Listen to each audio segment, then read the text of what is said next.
Студия Рисалат представляет.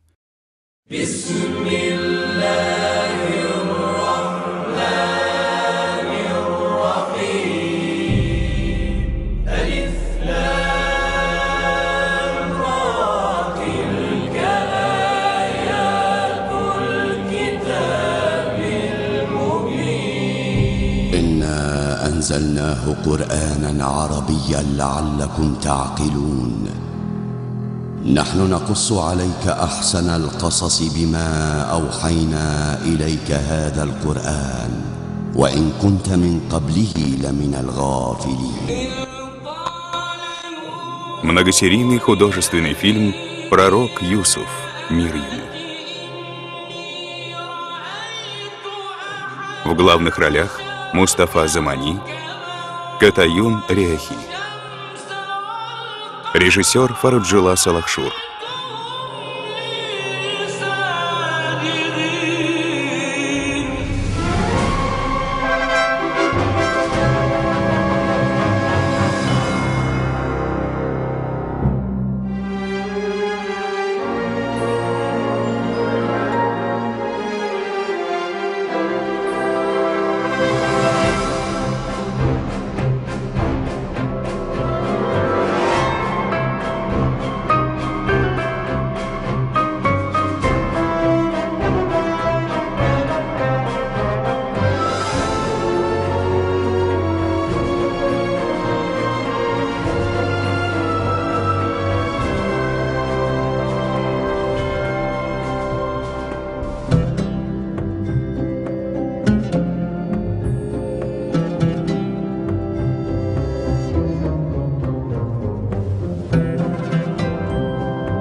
1160 год до рождения пророка Исы, мир ему. Фадан-Аран – город, расположенный на земле Ханаана и находящийся под протекторатом Вавилона.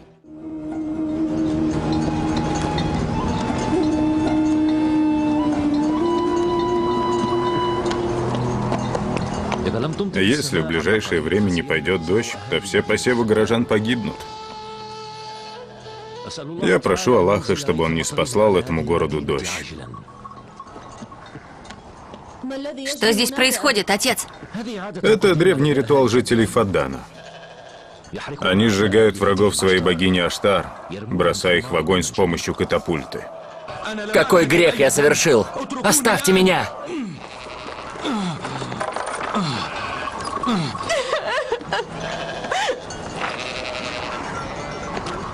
Пришел пастух Якуб, племянник правителя Лабана. Пожалуйста, смилуйтесь. Мой муж ни в чем не виноват. Это воздаяние неверных. О, люди, помогите, я не виноват. Фарис непременно должен быть наказан. Приговоренный Фарис является врагом Аштар. Он бросил в нее камень и назвал ничтожной и недостойной поклонения. За это, исполняя наш древний обряд, необходимо бросить его в огонь с помощью катапульты. Смилуйтесь! Пожалуйста, о люди! Каков мой грех? За что вы сжигаете меня? Я не виновен! Смилуйтесь, о жители города Фаддан!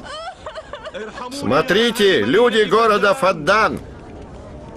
Ему нечем оплатить выкуп. Я отдам за него. Ты сам враг богини и должен оплатить выкуп за себя. Тогда почему бы вам не бросить в огонь прежде меня? Если бы не твое родство с правителем, ты давно был бы брошен в темницу. Тебя спасает лишь то, что ты зять и племянник Лабана. Ты хочешь сказать, что родня правителей может оставаться безнаказанной, и что ваша богиня их боится? Свяжите его и бросьте в огонь, как бросили его деда.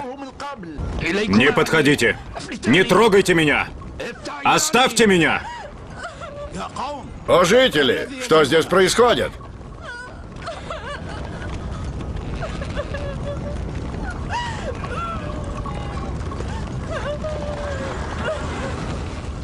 Оставьте его в покое и освободите приговоренного.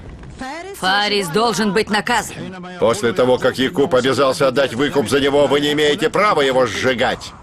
Сколько еще я должен нянчиться с тобой, чтобы уберечь тебя от неприятностей?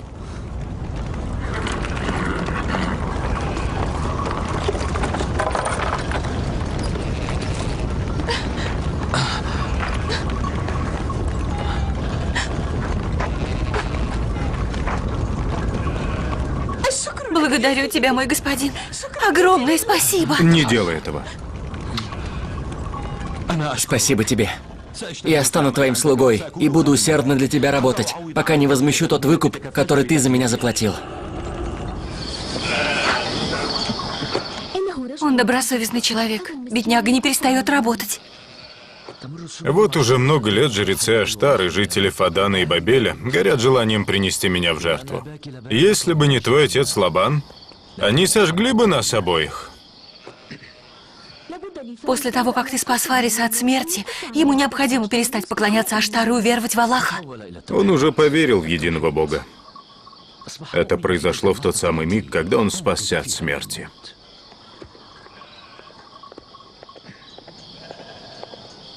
Когда мы увидим нашего ребенка? Недолго осталось, о пророк Аллаха. Приветствую, отец. Добро пожаловать. Мир вам, отец. Удивительно, как правитель города нашел свободное время, чтобы навестить своих дочерей. Почему Якуб не угомонится? Что случилось, отец? Жрецы храма снова жалуются на него? Жрецы храма теперь приписывают ему все беды, происходящие в этом городе. Отец, Якубу назначено призывать к единобожию, к вере его отца Исхака и деда Ибрагима. А ты должен обеспечивать безопасность жителей Фаддана. Ты займись своими обязанностями, а он пусть занимается своими. Вы обе стали похожими на него. Если бы я в точности исполнял свои обязанности, то вы все бы были изгнаны в пустыню. Ты же знаешь, отец, я и моя сестра строго исповедуем религию нашего мужа. Мы изо всех сил будем призывать к единобожию. Я говорю вам все это, опасаясь, как бы с Якубом ничего не случилось в этом городе и на подвластной мне территории. Что с тобой, Рахиль? Рахиль, что с тобой, дочка? Это время родов. Баля, быстрее иди за повитухой.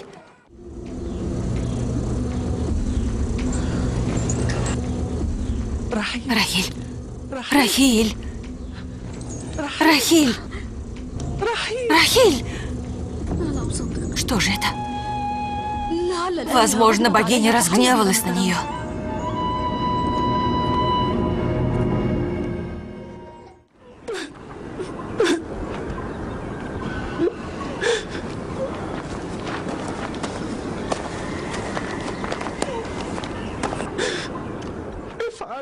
Сделайте что-нибудь. Рахиль все хуже и хуже. Не тревожься. С нами Аллах. Не случится ничего, кроме предписанного им. О, великий Аштар! Излей свой гнев на Якуба и его семью!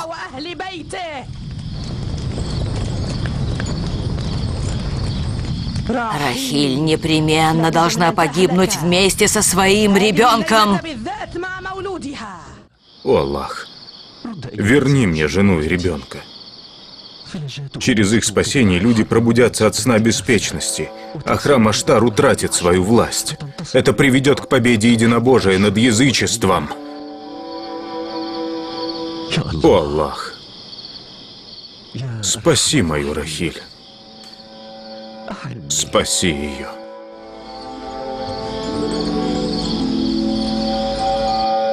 Что это за свет посреди ночи?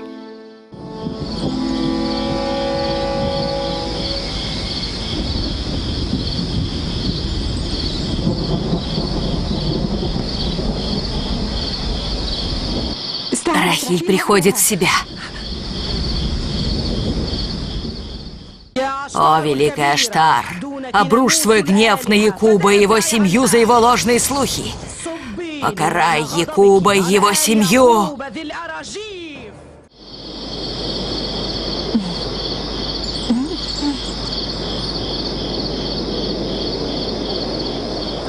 Хвала Аллаху. Ребенок Якуба родился здоровым? А что с проклятием Аштар? И с колдовством Эстер? О, великая Аштар, обрадуй нас и всех, кто любит тебя. Дай возможность узреть твою силу.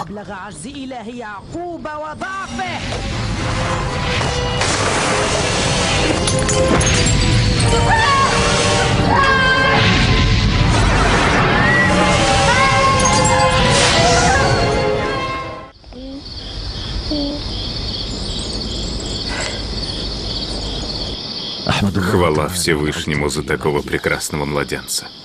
Прошу Аллаха, чтобы он одарил тебя, сынок, всеми благами. Мы 10 лет ждали тебя. Посмотрите на этот дождь, он спасет нас от засухи и голода. Мы забыли одну вещь. Дождь совпал с рождением сына Рахили и Якуба.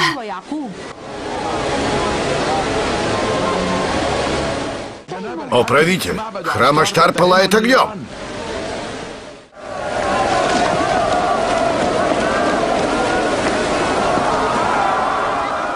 Храм охвачен огнем.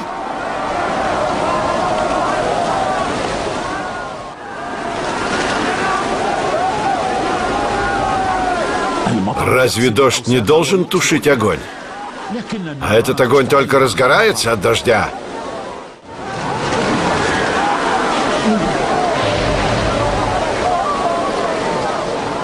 Где жрица Эстер? Ее поглотили языки пламени. Я не смог ее спасти. Жрица сгорела? Жрица Эстер сгорела! Разве Эстер не сказала, что Рахиль и ее ребенок погибнут? И что же случилось? Она сама погибла. Господин правитель, куда вы? Я иду объявить, что я уверовал в Бога Якуба.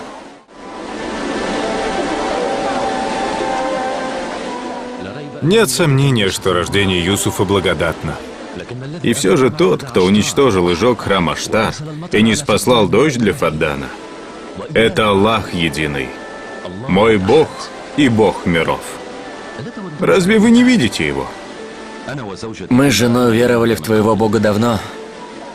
Но в эту ночь и остальные жители Фаддана тоже смогли увидеть его могущество и осознать ничтожность их богини.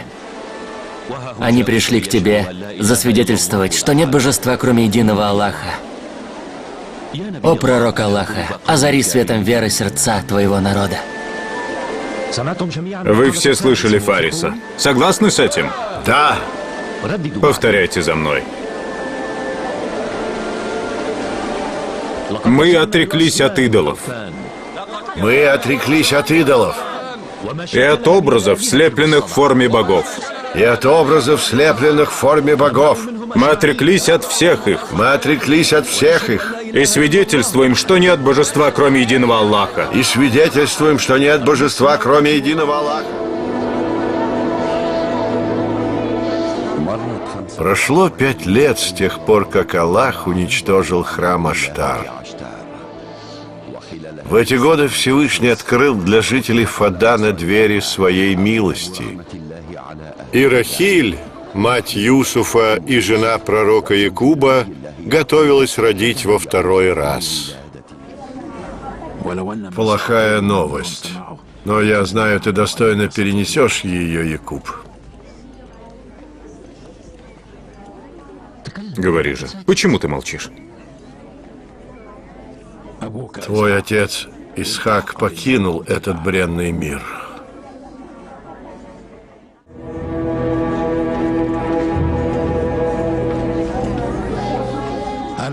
Что ты собираешься делать, о пророк Аллаха? Обязанность наставления жителей Ханаана возлагается на пророка Якуба. Твоя сестра Фаика попросила меня довести до тебя это послание. Ты покинешь Фаддан? Смерть — это истина. И она хватит каждое творение Аллаха. Никто не сможет избежать ее, даже пророки и святые.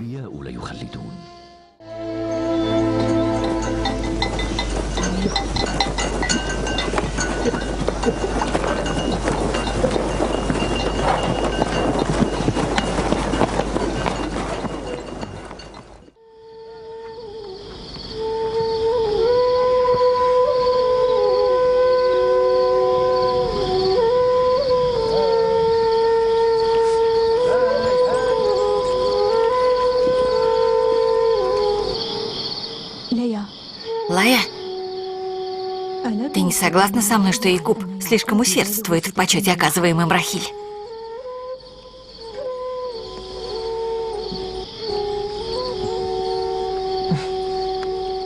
К чему завидовать своей сестре из-за ее ребенка, когда у меня больше детей?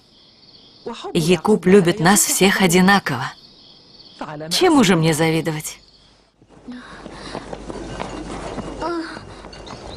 Лая! Лая! Сколько еще нам осталось? 3 форсаха. Сможешь потерпеть? Нет, нет, не смогу! Поспеши в Ханан и приведи сюда мою сестру Файку и повитуху. Да, я быстро. Надеюсь, эти роды завершатся благополучно, как в прошлый раз. Да поможет Аллах. Потерпи.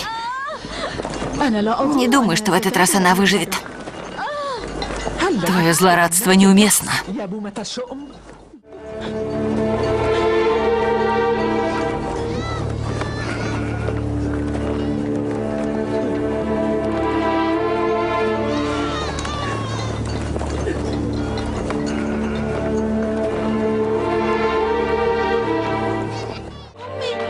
Мама! Мама!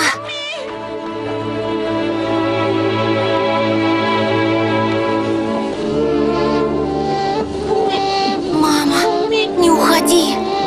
Мама! Не уходи! Прошу тебя!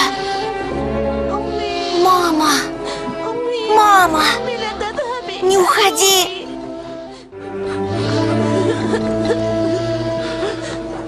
Лая, прошу тебя, не дай ему почувствовать боль сиротства.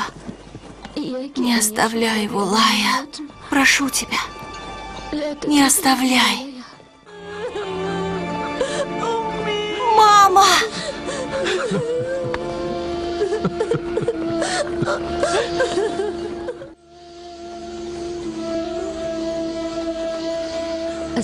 Ассаляму алейкум, о пророк Аллаха.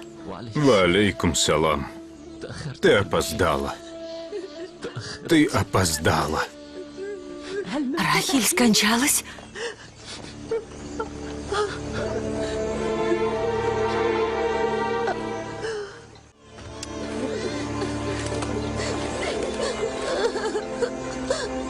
Мама! Мама!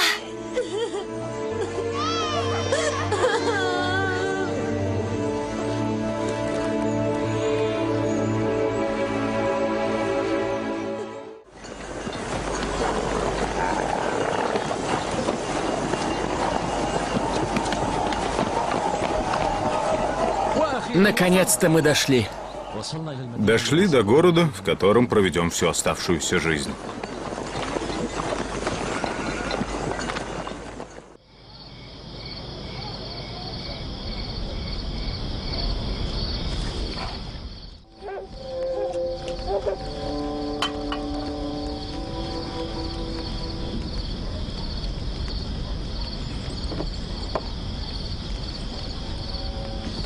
Что с вами?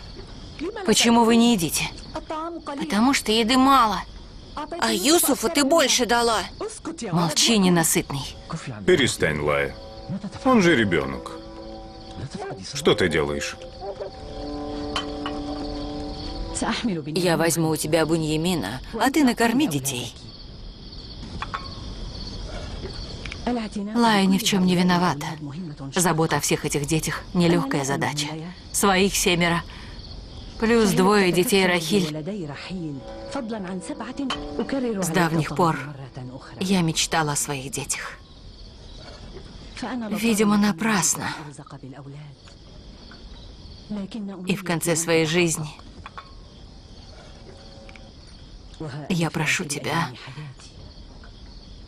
оставить на мое попечительство сироту Рахиль. Будь уверен, что я не сведу с него глаз. Посмотри на Лаю. Каково ей воспитывать столько детей? У тебя просто нет другого выхода. Ты должен оставить у меня Юсуфа. Но, Файка, как быть со словом, данным мной Рахиль? Я ведь обещала ей заботиться о ее детях. Файка исполнит желание Рахиль. Спасибо тебе, брат. Обещаю, что буду его хранить, как собственную душу, как сердце в груди.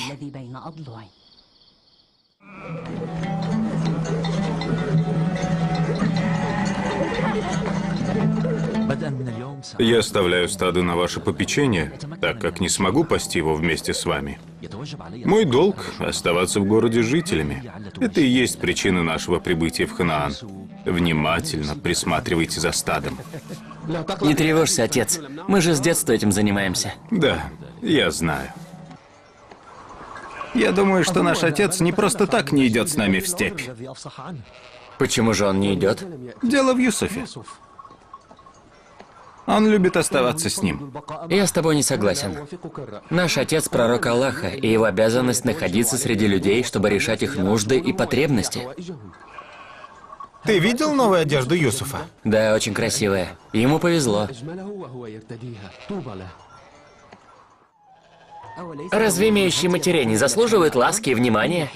С одной стороны, тетя Фаика, одевающая его в красивые одежды. С другой, тетя Лая, усаживающая его к себе на колени и кормящая его лучшей едой. Я знаю. Родители считают его самым лучшим из нас. Давайте сравним. У нашего брата Юсуфа красивое личико и красивая речь. Конечно, он пленяет сердца. Юсуф! Юсуф!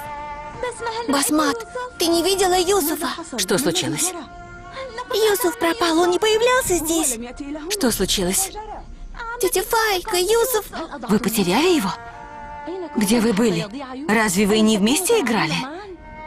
Он спрятался, и мы не можем его найти. А вы хорошо искали? Да, мы искали везде. Его же мне доверил мой брат Якуб. Идите и посмотрите везде, где вы с ним играли. Вы везде искали? Да, везде. Так ты бережешь доверенное. Так заботишься о Юсуфе. Горе мне. Горе. Да перестань ты. Сначала надо узнать, в чем дело. А дома везде его искали? Да, везде искали. Юсуф ребенок смышленый. И он найдет себе место, где его трудно будет найти. Такое, к примеру, как печка или сундук. Надо искать. О,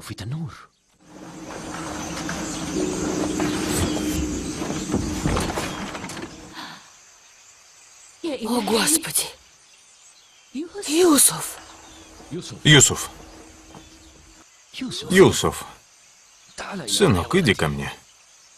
Ассаляму алейкум, отец. Валейкум салам. Что ты здесь делаешь? О, свет моих очей. Беспокойство о тебе чуть не убило меня. Мы беспокоились о тебе. Что ты делал внутри печи?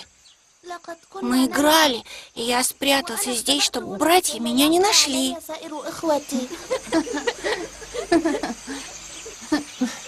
Файка, тебе не следовало быть небрежной к Юсуфу. А что, если бы он там задохнулся? Я ожидала слова сестре Рахиль беречь его. Поэтому сегодняшнего дня я не оставлю Юсуфа у нее. Файка, ты прекрасно знаешь, что Юсуф необычный ребенок.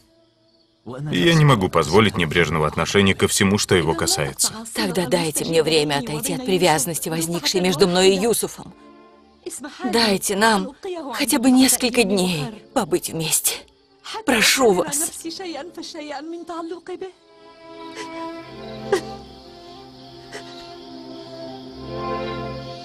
Я не откажусь от своих слов. Лая.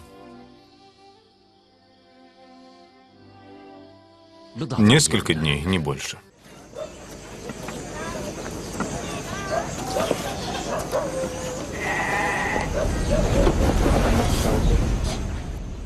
Ассаляму алейкум, отец. Приветствуем тебя, тетя. Валейкум салам, сынок. Всех приветствую.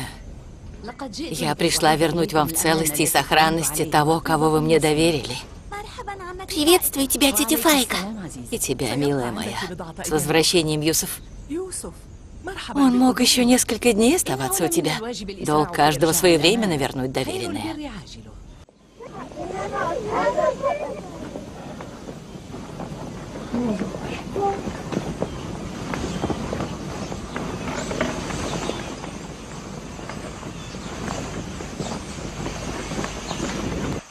Что случилось, сестра?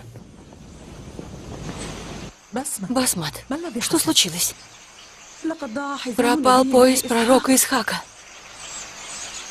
Вы везде искали? Да, везде. Пояс был единственным, что у меня осталось от отца. Вы же видели, он был у Юсуфа.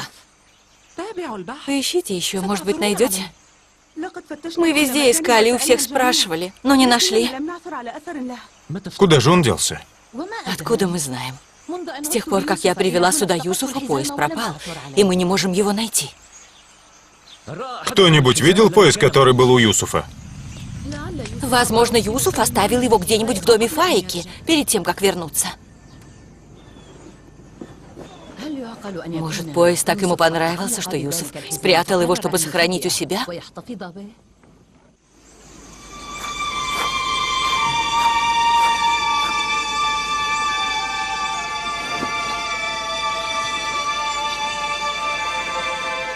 Я нашла пояс. Вы видели, я была права. Это и есть тот самый пояс. Юсуф, что тебя заставило так поступить? Ничего его не заставляло. Он украл без всякой причины. О, жители Ханаана, вы видели своими глазами, что у этого ребенка нашли то, что принадлежит мне. Хорошо. Ты нашла свой пояс, забирай его и возвращайся к себе. Не все так просто, брат. Ты, наверное, забыл шариат и законы Ханаана. Все его жители знают, что поймавший вора, укравшего его имущество, имеет право поработить его на 4 года. Но Юсуф еще совсем маленький. Как он может быть рабом? Нет разницы между молодым и старым. Закон один для всех.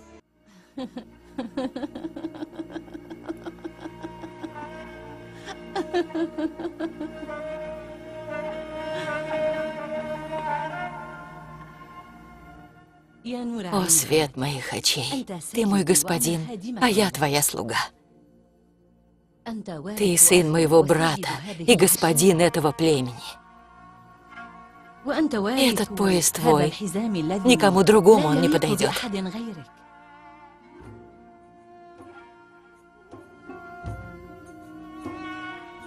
Значит, теперь этот пояс мой?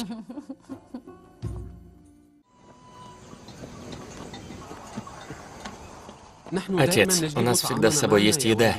Тебе не стоило затруднять себя, чтобы принести ее сюда. Ты думаешь, что я не могу скучать по своим дорогим детям и посещать их хотя бы изредка? Ничто не могло нас так обрадовать, как твой приход. До твоего появления здесь мы чувствовали себя как проклятые. Не могли даже посмеяться. Почему?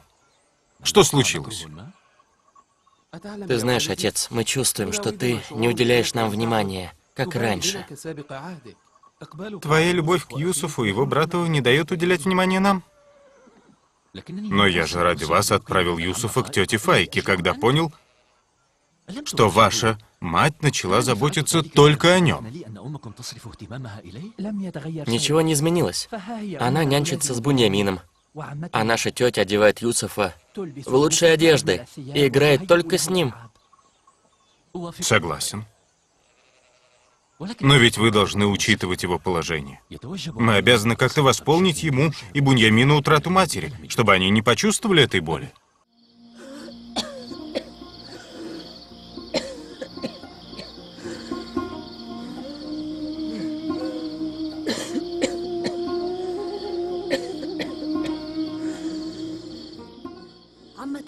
Тетя! Тетя! Что с тобой? Тетя! Басмат! Басмат! Басмат! Что случилось, Юсуф? Тетя! Госпожа, что с вами? Иди позови моего отца. Послушайте меня. Я еще вчера увидел, что тебе плохо, когда ты не осталась у нас, а пошла домой. Все то немногое, что у меня есть, я оставляю Юсуфу и прошу у него прощения. Вы тоже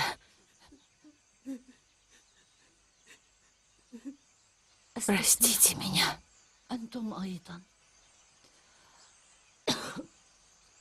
Так как, желая оставить Юсуфа у себя, я пошла на обман. Обвинила его в воровстве. Да простит меня Аллах. И вы тоже простите.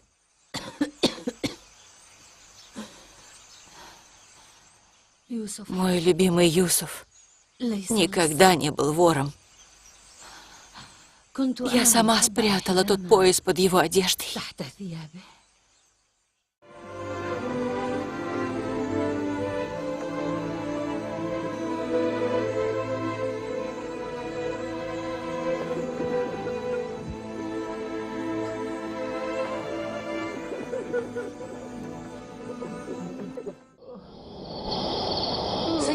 Просыпайся, Якуб, просыпайся! Что случилось? Тебе приснился плохой сон? Я слышал твой голос из своей комнаты. Да, похоже, это был кошмар.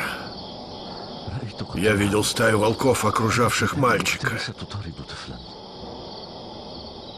Потом они схватили его, сбросили в глубокую пропасть. Но даже после этого не успокоились. А кто был тот мальчик? Ты узнал его?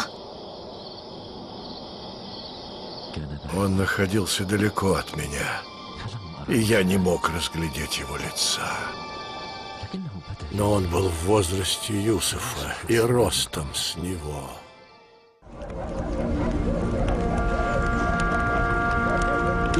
Но моя мать сказала, что ты видел нас во сне в образе волков, нападающих на Юсуфа и желающих растерзать его. Это не так. Да, я видел во сне стаю волков, нападающих на мальчика.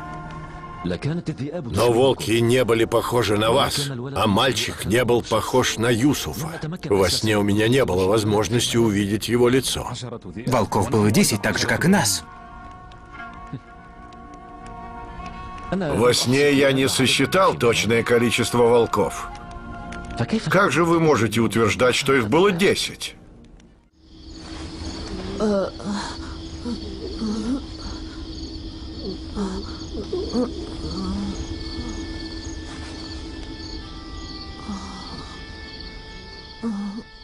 Юсуф? Сынок, просыпайся. Просыпайся. Ассаляму алейкум, отец. Валейкум салам, сынок. Наверное, ты видел сон. Да, и необычный. Но ты же запретил мне рассказывать кому-либо свои сны. Неужели даже своему отцу не расскажешь, сынок? Вот Юсуф сказал своему отцу: «О мой отец, я видел во сне 11 звезд, солнце и луну. Я видел, как они поклонились мне».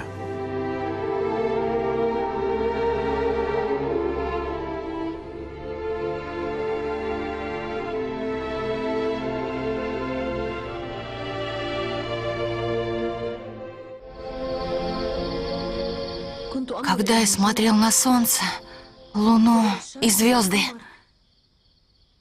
ты меня разбудил. Ты никому не должен рассказывать об увиденном, особенно своим братьям. Они невежественны, и их молодость разожжет огонь зависти в их сердцах. Не рассказывай ни братьям, ни женам твоего отца, иначе об этом узнают все.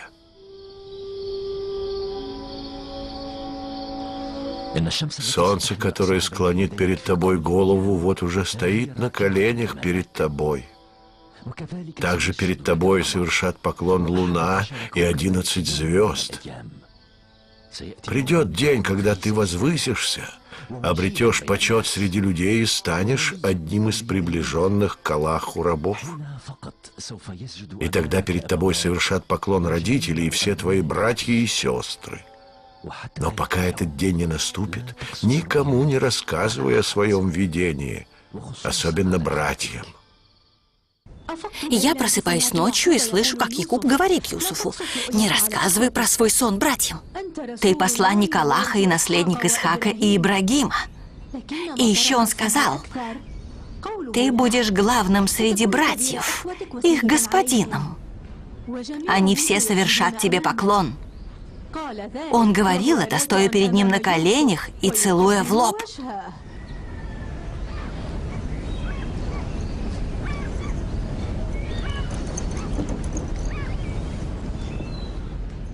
С давних пор я жила в ожидании, что преемником Якуба станет один из моих детей. Но Аллах и его посланник уже все решили, и я буду довольна их решением. Отец, все братья уже знают о моем сне? Как они узнали? Я не знаю. Все они спрашивали меня о толковании этого сна. Когда же я отказался ответить, они разгневались. Без сомнения, Солнце — это наш отец. Луна — наша мать. А 11 звезд — это мы. Наш отец так разбаловал этого сироту, что тот начал видеть себя в своих снах Богом, а нас — поклоняющимися ему рабами. Но ему этого мало, раз он видит поклоняющимися себе даже своих родителей. Никто из нас не уйдет отсюда, пока не решим окончательно, что делать с Юсуфом. С первого же момента своего появления на свет Юсуф приковал к себе внимание всех людей. Всему виной наш отец. Он ответственен за все происходящее. Но я не буду молчать. И ни за что не примирюсь с участью раба Юсуфа. Нас тоже это не устраивает, но как нам быть? Возможно, моя мысль покажется вам очень дерзкой, но все-таки выскажусь. Юсуф должен умереть.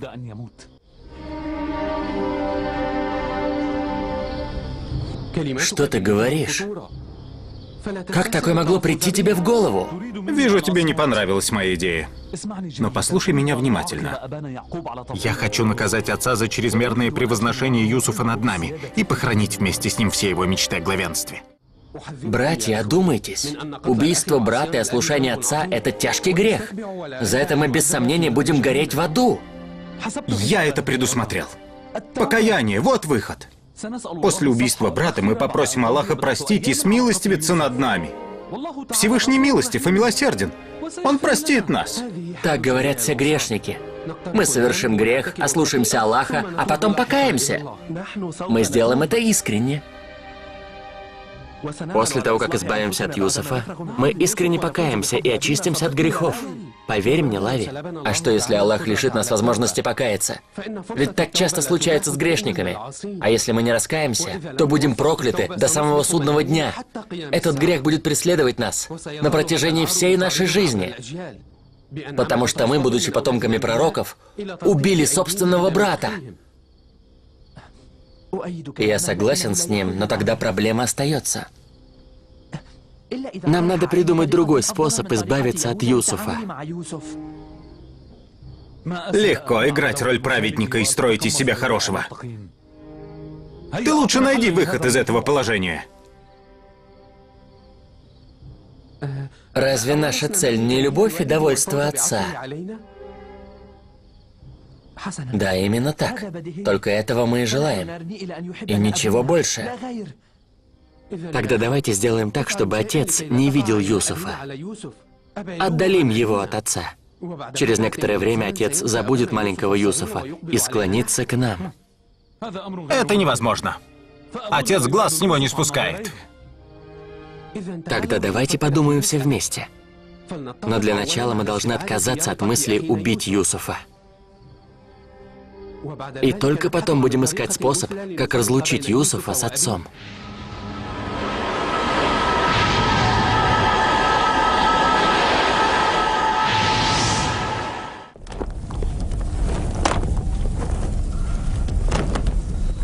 Ассаляму алейкум, отец. Ассаляму алейкум. Валейкум салам, дети мои. Вижу, ты в уединении, отец. Отец, может, попросишь Аллаха о сопутствии нам удачи во всем? Я всегда прошу у Аллаха помощи и поддержки для вас. А что вы здесь делаете?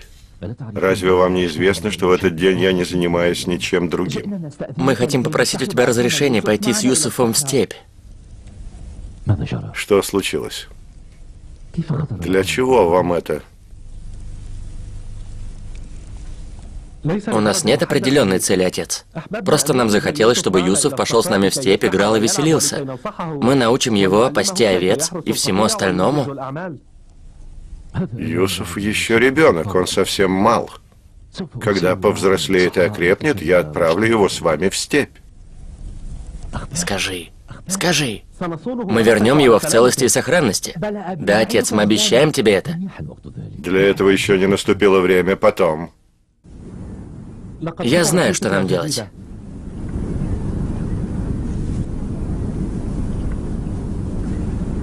Никто не сумеет убедить отца отпустить Юсуфа вместе с нами в степь, кроме самого Юсуфа. И поэтому нам, терпя унижение, придется усердно рассказывать ему, как прекрасно играть и веселиться в поле. Так, чтобы он сам пошел к отцу и попросил разрешения пойти с нами. Отец не сможет ему отказать. Это хорошая мысль. Мы должны попробовать. Ты что, так и будешь весь день сидеть дома, играя с Буньямином и Диной? Да. Мне нравится с ними играть. Конечно, и мне нравится играть с вами, но не дома. Играть и веселиться в степи намного интереснее. Отец, ты позволишь мне пойти с братьями в степь поиграть? Сынок, ты еще мал, и тебе следует играть со своими сверстниками. Я не так мал, отец, как ты говоришь.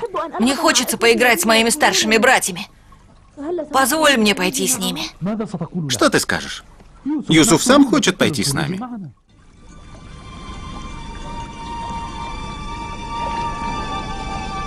Только не забудьте свое обещание. Благослови нас, отец. Отправляемся. Идем скорее. Идем быстрей. Подождите немного. Сначала я должен предостеречь Юсуфа. Идем, мой мальчик. Идем, сынок.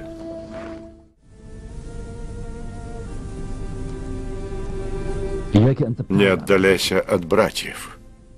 И береги себя. Возьми эту рубашку и надень ее.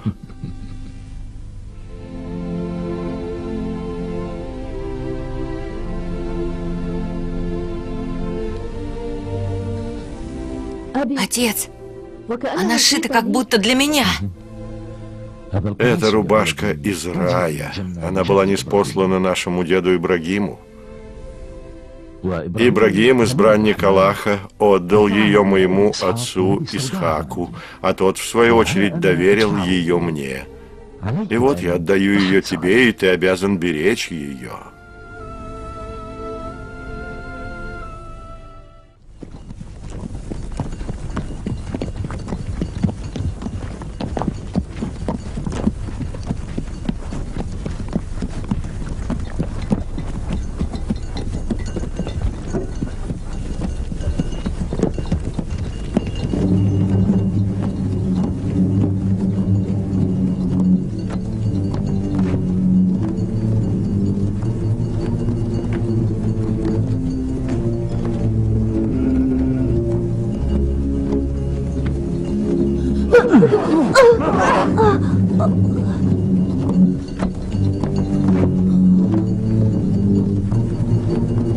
Что ты делаешь, Юза?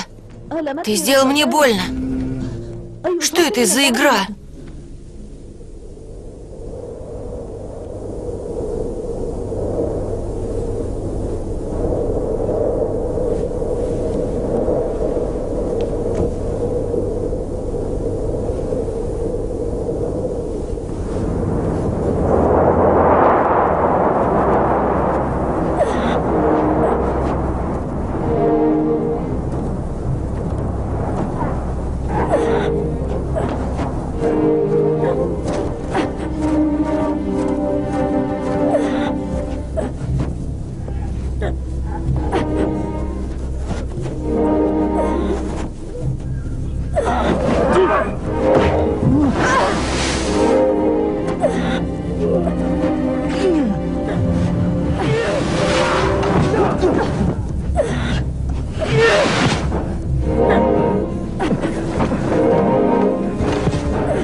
Отец! Давай кричи, зови отца.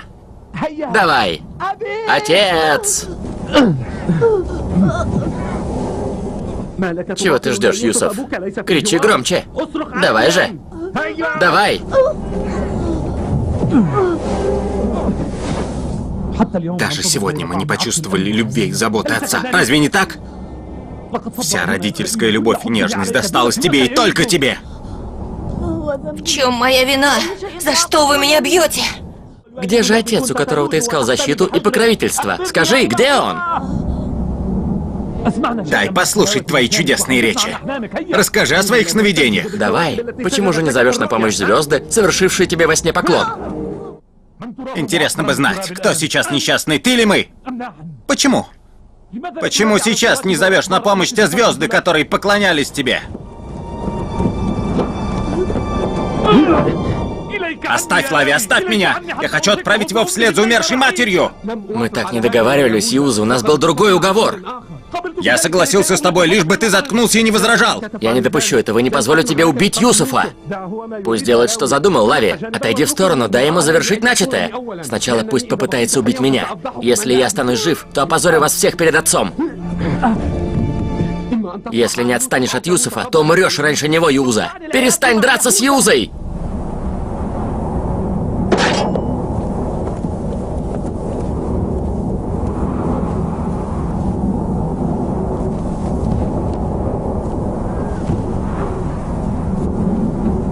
Ты помешал мне осуществить задуманное. Придет день, и ты горько пожалеешь об этом. Знаю, что Всевышний Аллах не простит нам этого преступления. Прости меня, брат. Прости меня. Клянусь Аллахом, я не верил всерьез, что они сделают это.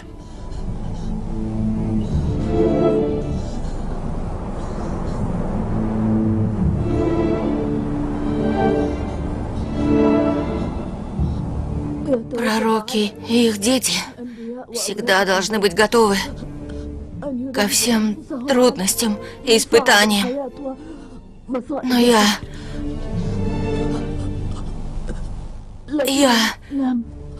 никогда не думал, что это случится по вине моих собственных братьев. Что мне делать? Они убьют нас обоих. Сейчас главное не допустить убийства, а потом Аллах поможет. Хорошо, давайте отдадим его одному из караванов, чтобы увезли его подальше отсюда. Не спешите. Мы не можем вот так отдать им маленького мальчика. Это вызовет вопросы. Давайте усадим его там, откуда он будет виден всем проезжающим. На дереве или на чем-нибудь другом.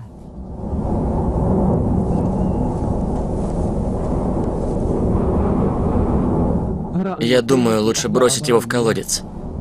И когда караванщики захотят выпить воды, то найдут его и заберут с собой.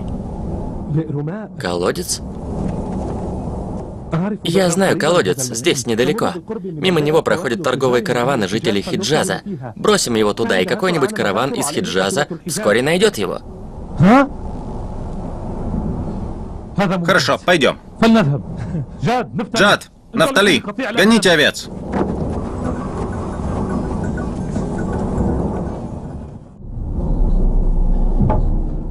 За какой грех вы меня наказываете? Вы совершаете ошибку. На тебе нет греха, но мы не хотим, чтобы ты правил нами. Мы так поступаем, потому что завидуем тому положению, которым наделил тебя Аллах. Я боюсь темноты колодца. Там очень темно. Не бойся, брат. Аллах с тобой. Он тебя защитит. Юза, я боюсь темноты колодца. Я боюсь темноты. Послушай меня, брат. Ведь вы хотите, чтобы мы с отцом расстались. Обещаю, что если вы отпустите меня, я отправлюсь далеко и никогда не вернусь. Отец никогда меня не увидит. Мы не можем верить твоим словам. Стойте. Я боюсь темноты. Подождите. Что еще случилось? Что мы скажем отцу, когда вернемся домой? Ведь он спросит нас о нем.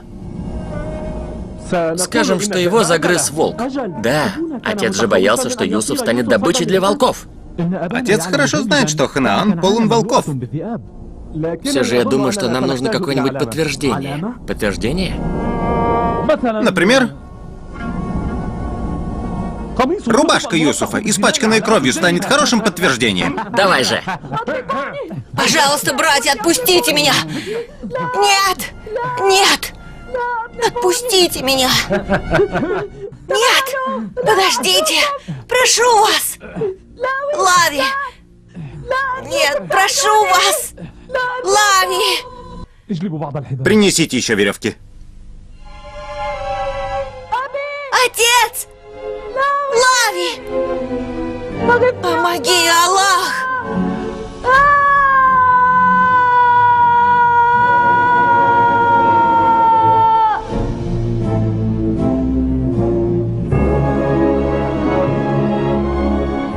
Отец!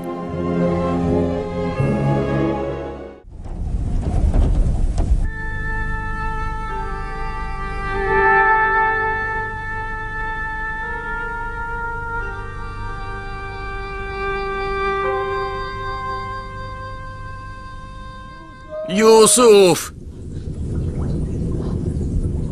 Юсуф! Лави! Лави, это ты? Я еще жив! Юсуф жив. Слышите? Юсуф жив.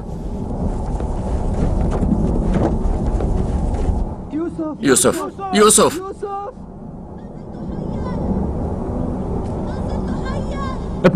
Теперь вы спокойны за него? Почему вы еще стоите? Идем скорее. Вытащите меня, прошу вас! Я очень боюсь темноты! Будь терпеливым. И уповай на Аллаха. Уже поздно, мне нужно идти. Я скоро вернусь и принесу тебе воду и еду. Ты не бойся, брат. Не пытайся пить соленую воду. Мы принесем тебе пресную. Значит, вы с самого начала пытались убить его. И знали, что вода в этом колодце соленая. Еуза настоял на этом. Идемте скорее. Нам пора.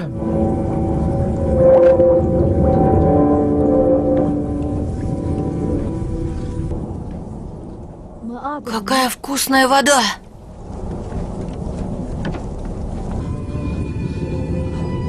Не оставляйте меня здесь! Прошу вас! Пожалуйста!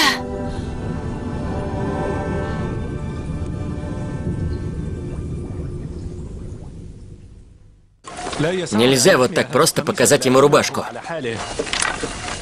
Раз Юсуфа растерзали волки, отец обязательно спросит нас, где же следы крови?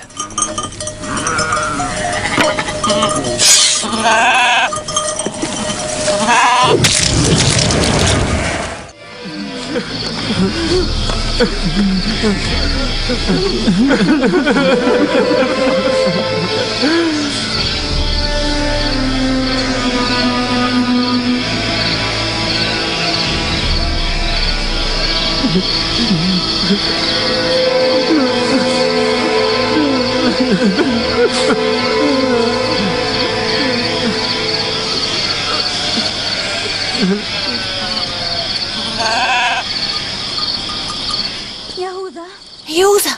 А где Юсуф? Где он? Юсуф!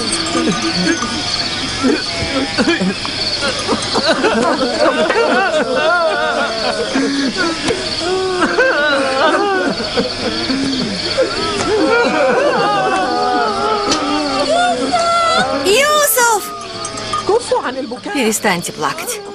Юза! Шамун! Рубин! Я же с вами разговариваю. Прекратите, в конце концов.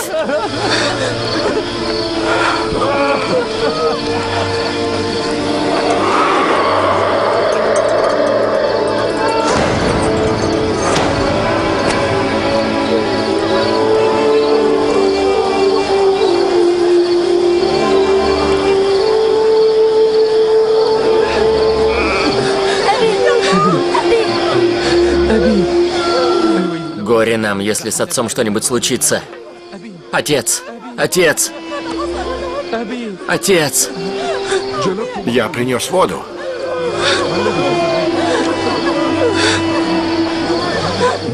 Юсуф не вернулся, и он потерял сознание. Отец. Отец. Будь стоек, Якуб. Встань же, о пророк Аллаха.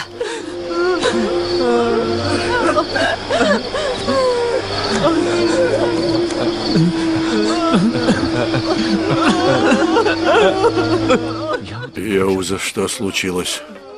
Где Юсуф? Что с ним случилось?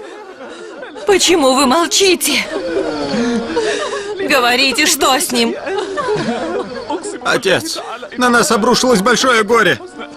Какая беда постигла моего сына Юсуфа? Мы не знаем точно, что произошло. Поверь мне, мы были далеко, когда это случилось. Мы стали играть, и сами того не замечая, отдалились от Юсуфа. А когда вспомнили, был уже полдень, и мы находились далеко.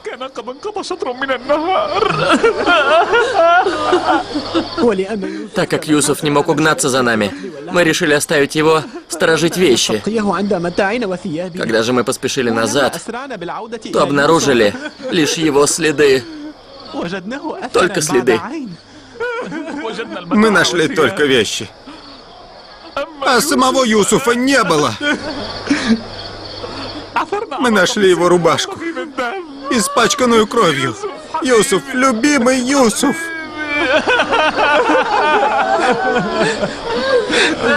Как же враг должен был ненавидеть моего сына Юсуфа, что не оставил даже тело, чтобы я мог похоронить его, посещать могилу и вспоминать о нем. Мы искали его везде, но не нашли ничего, кроме этой рубашки. Наверное, его растерзали волки. Это все, что осталось. Отец! Как мне перенести разлуку с тобой, Юсуф?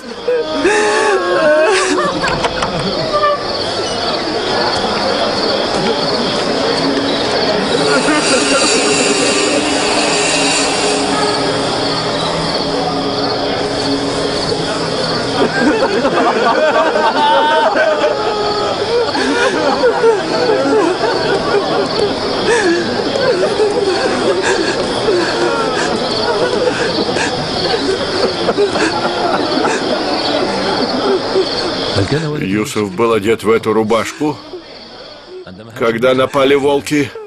Да.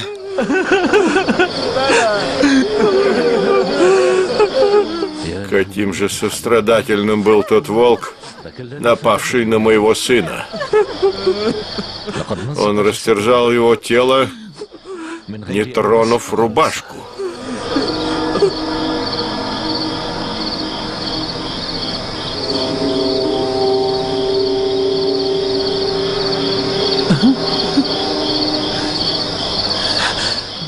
Вот что означает твой сон. 10 волков преследовали мальчика и убили его. Нет, нет. Волки не могли навредить Юсуфу. Доказательство тому эта рубашка. Яуза, если волк напал на Юсуфа, то почему он не порвал рубашку? Почему рубашка цела? Мы до сих пор даже не подумали об этом. Странно, как же рубашка осталась цела? Вы правы. Как же такое могло случиться? Что там случилось, Шамун? Скажи мне правду. Мы сами не знаем, мама. Такого не может быть.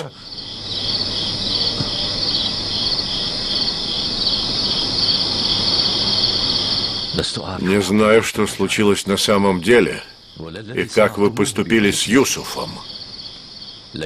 Но одно я знаю точно. Вы подчинились своим страстям и совершили что-то безумное. И без сомнения, шайтан вам в этом помогал. Салам наследнику Исхака. Салам наследнику пророка Нуха. Мир вам. Кто вы?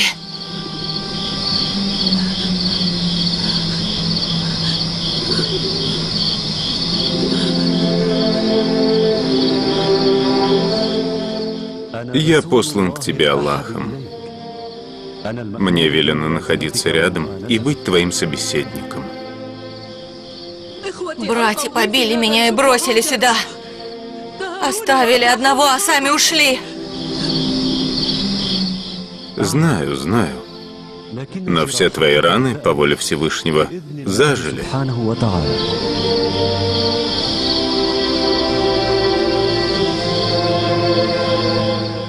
Но исцелится ли когда-нибудь мое раненое сердце? Братья сильно обидели меня. Хочешь ли ты, чтобы их наказали? Нет, нет!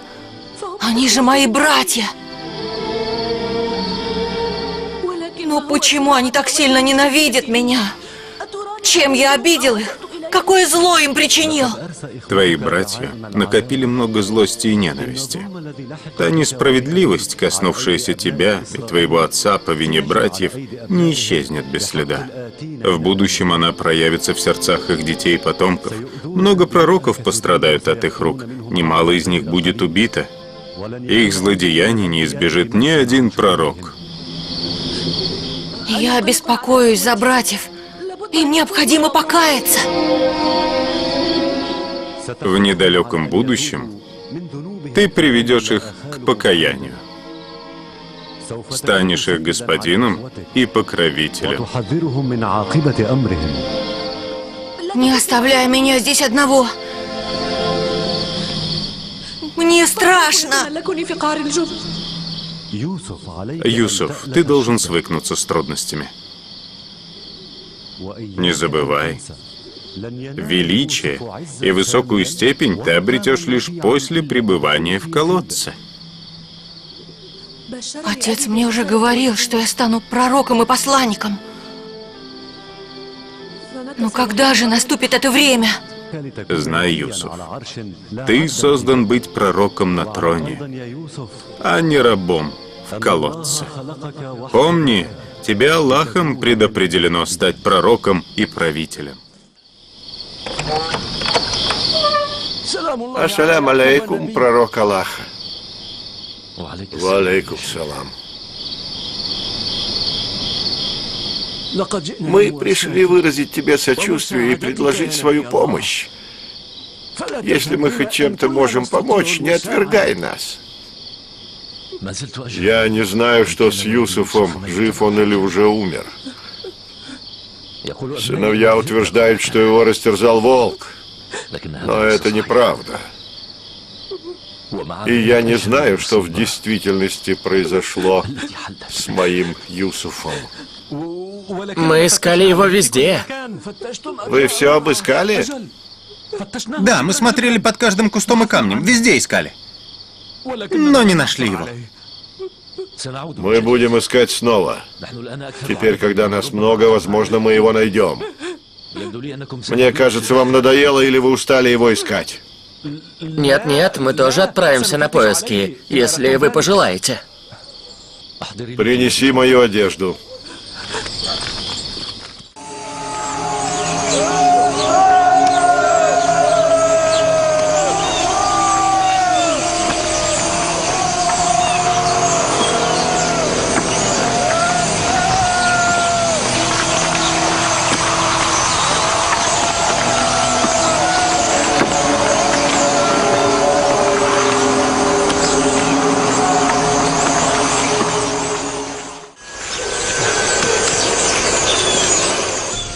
Вон колодец с соленой водой.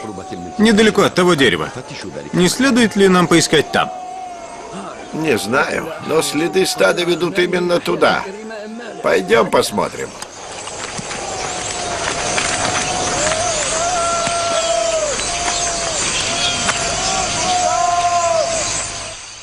До сих пор они не искали в районе колодца.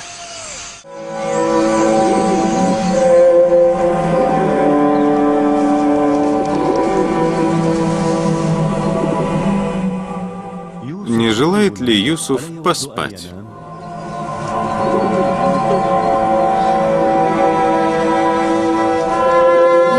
Да, я не спал ночи.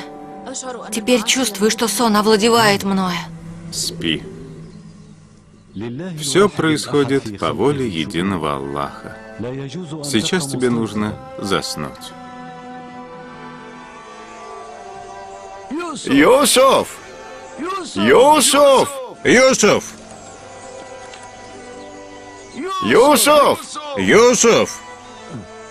Он такой глубокий, что дна не видно. Всевышний уготовил тебе иную судьбу, Юсуф. Тебе пока не суждено проснуться и броситься в объятия любимого отца Якуба.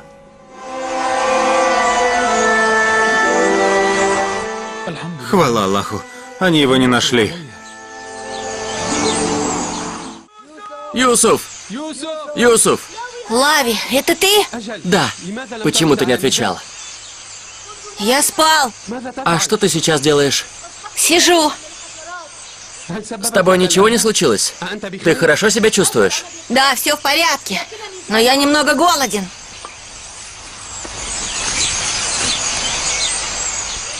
Держи. Я принес тебе еду.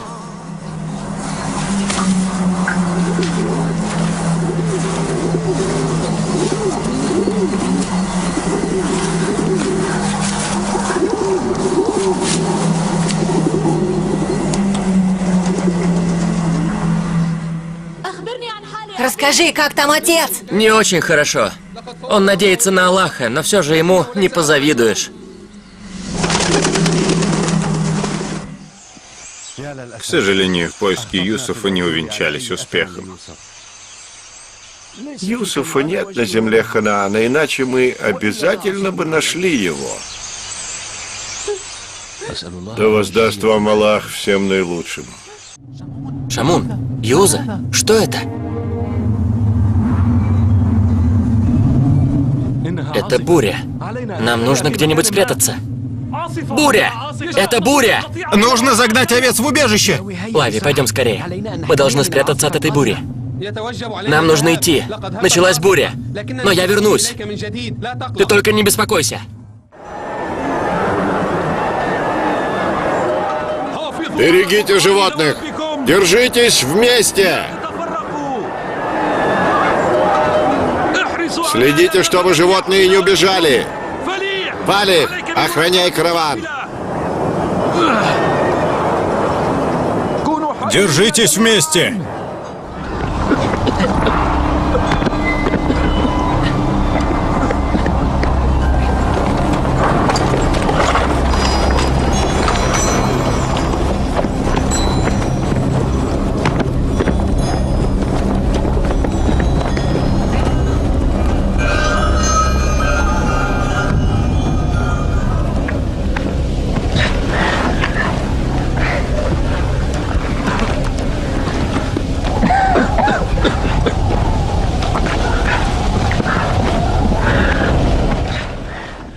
Буря прекратилась. Вот это была буря. Какая сильная буря. Как неожиданно началась, так же быстро и прекратилась. Не было ничего, и вдруг такая буря. Как началась внезапно, так и утихла. Эта местность мне не знакома.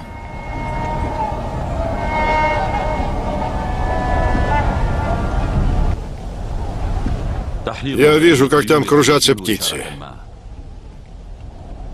Это верный признак наличия воды. Едем туда. Давайте, мы направляемся туда. Собирайтесь скорее.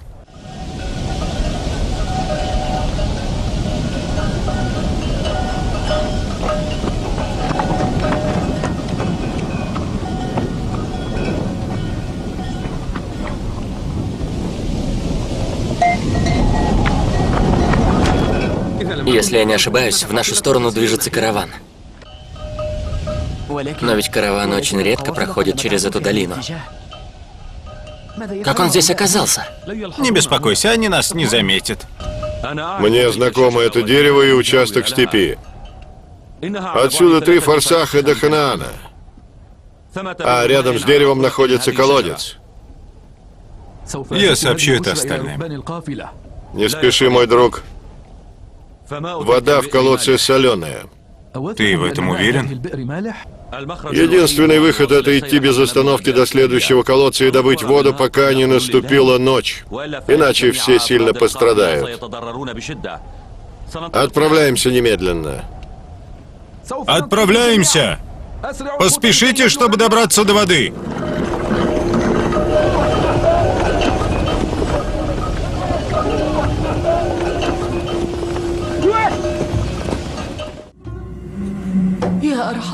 О, милостивый и милосердный, братья обидели меня, причинили мне зло.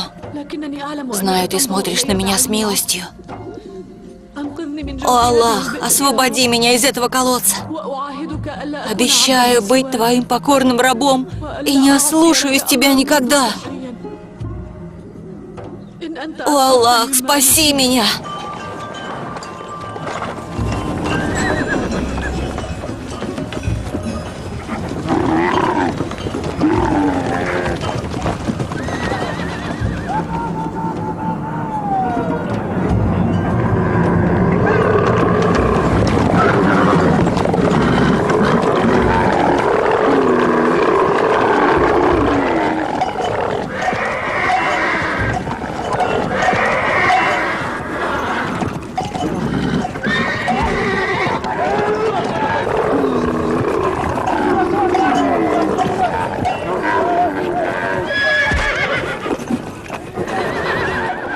Это бесполезно. Оставьте их. Придется остановиться здесь. Воды. Хорошо, хорошо. Потерпи немного.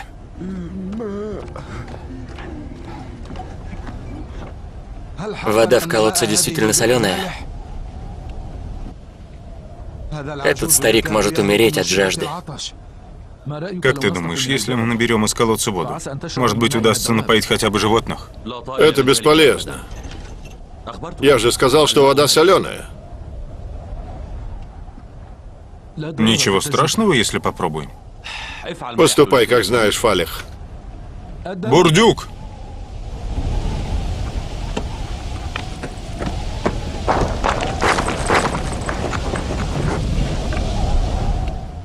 Что вы сделаете, если они вытащат его?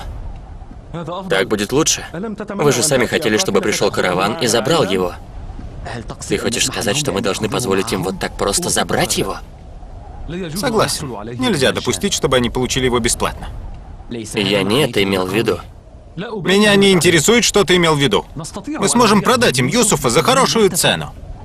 Мы скажем им, что пришли продать им нашего брата? Нет.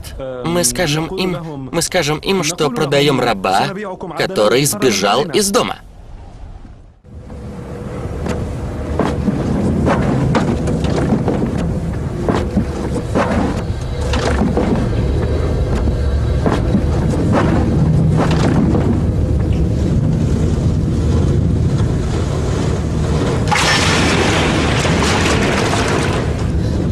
Я схвачусь за веревку.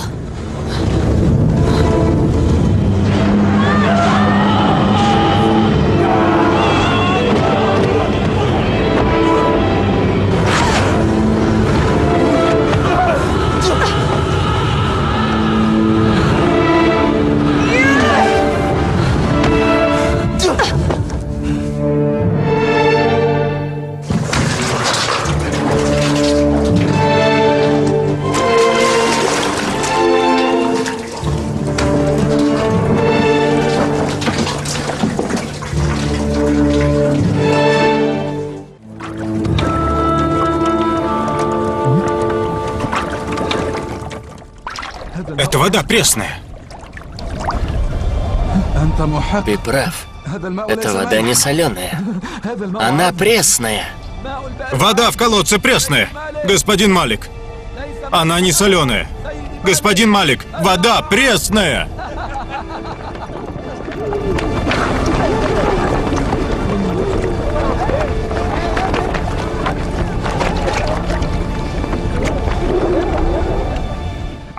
Странно. Пейте, вода пресная. Странное дело. Что здесь произошло? У меня нет сомнений, что раньше вода в этом колодце была соленая. Подходите, пейте воду!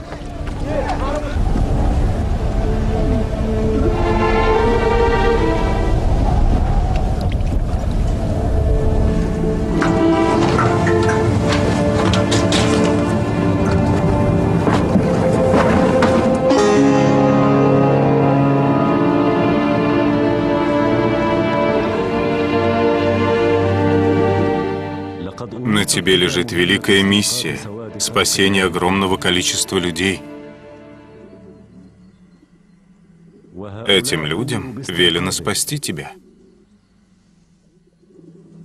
Садись на ведро, чтобы выбраться из этого колодца. Выбравшись отсюда, смогу ли я вернуться к отцу? Нет.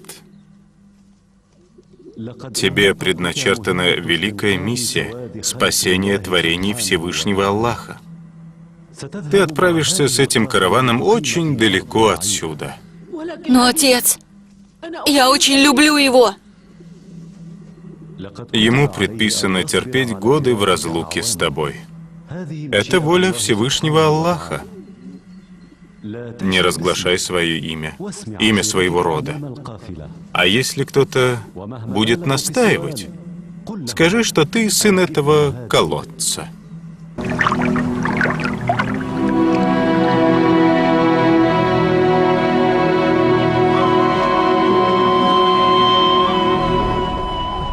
Помогите мне!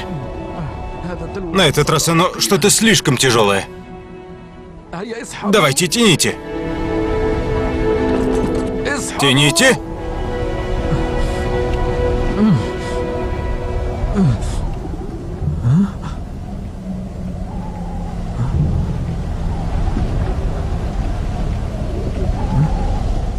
Господин Малик. Кто ты? Человек или ангел?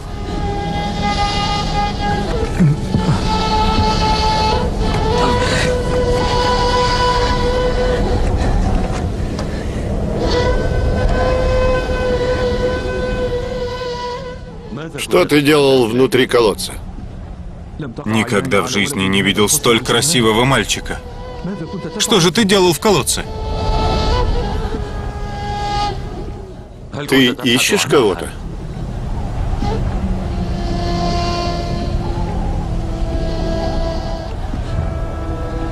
Не бойся, сынок. Никто из нас не причинит тебе зла. Скажи, как твое имя? Юсуф. Странно, ты можешь говорить.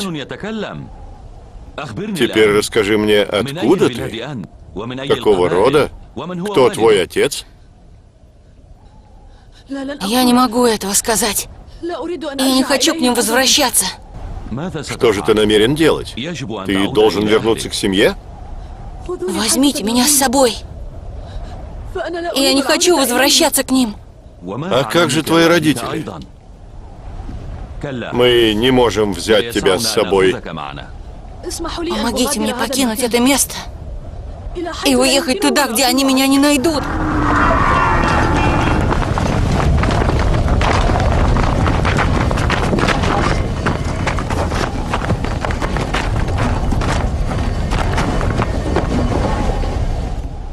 Верните нам нашего сбежавшего раба. Какого раба ты имеешь в виду? Того, которого вытащили из колодца. Он там прятался. А что он делал в колодце?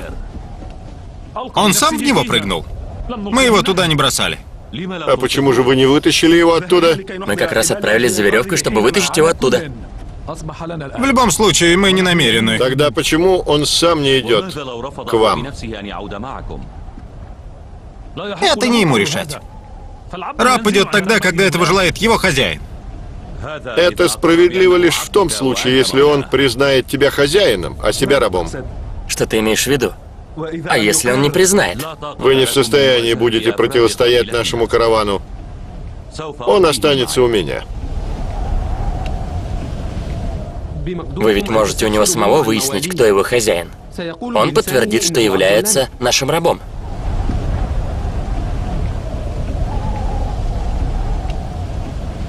Ничего, не бойся их. Они не смогут причинить тебе вреда. Ответь мне, ты признаешь себя их рабом? Я никогда не обманывал, меня этому не учили.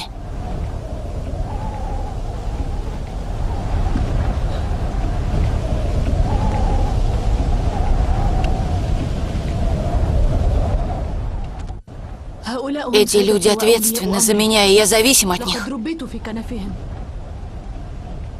Я воспитывался среди них. Ты слышал? Я же сказал тебе, что он наш раб. Его слова можно понимать по-разному. Если вы хотите, чтобы я молчал и не выдавал вас, вы должны отдать им Юсуфа. И прекратим все это. Тогда сделай так, чтобы он никогда не вернулся. Ибо если он вернется, ему не жить.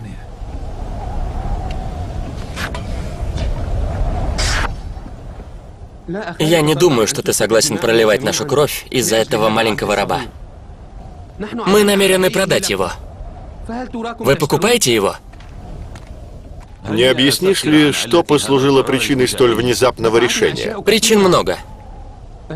Нам надоело постоянно гоняться за ним. У меня нет ничего, кроме 18 дирхамов. Знаю, что это мало за Юсуфа. Мы и не ждем много прибыли от Юсуфа. Каковы же ваши условия? Первое, вы должны его связать так, чтобы он не смог сбежать. Второе, увезти его отсюда так далеко, чтобы он никогда не смог вернуться. Мне необходима бумага о заключении договора купли-продажи, иначе никто не купит его у меня. Будет тебе договор. Фалих, принеси перо и бумагу.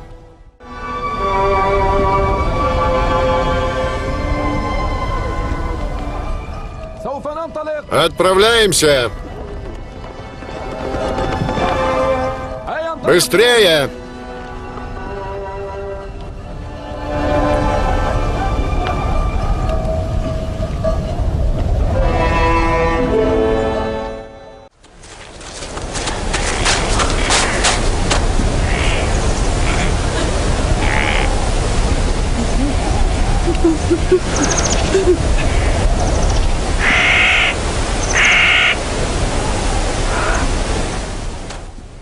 Что, хотел сбежать от меня?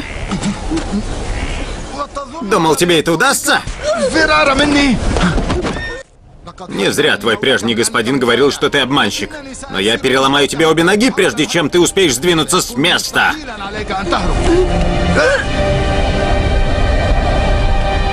Нет. Нет! Нет! Нет! Моя рука! Моя рука! Я шел за караваном и, оглянувшись, увидел, что мальчишка исчез. Мне стало ясно, что он сбежал. Осмотрев все вокруг, я нашел беглеца. Он прятался за той стеной. Когда же я ударил его, моя рука будто отсохла, и появилась эта нестерпимая боль. Я не убегал. Это могила моей матери. И я хотел с ней попрощаться.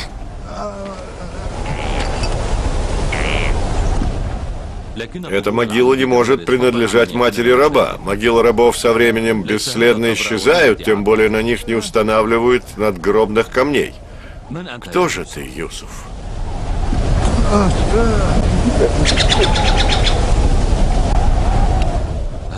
Тебе больно?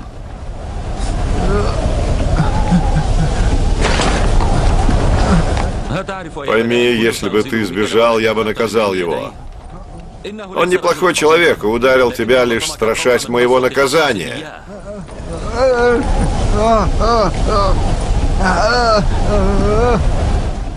Ты будешь его ненавидеть? Я не воспитан злобным и ненавидящим. Ты благодатный. Если ты простишь его, я развяжу тебе руки. А он не ударит меня снова?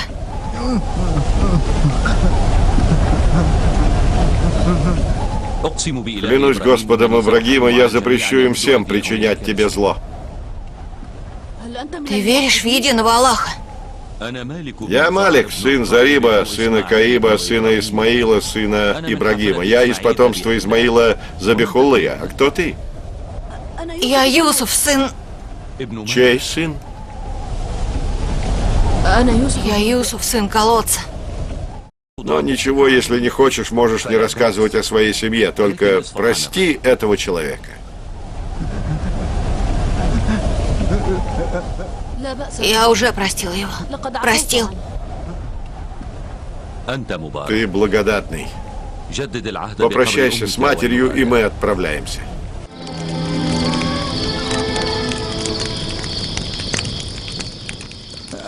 Помоги мне, о великий Аштар. Помоги мне. Эта боль убьет меня. Спаси меня. Я погибну. Спаси меня, о великий Аштар. Спаси меня. О великий Аштар. Спаси меня. Я не могу терпеть эту боль.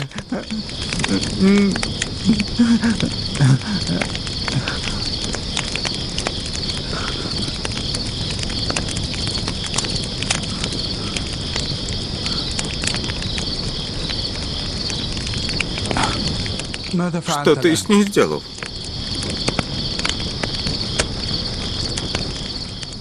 Твои руки исцеляют? Поверь мне, я не делал ничего особенного. Все делают то же, что и я. Успокаивают подобную боль поглаживанием. Малик усердно поглаживал и массировал ее, но без пользы. А что ты сделал?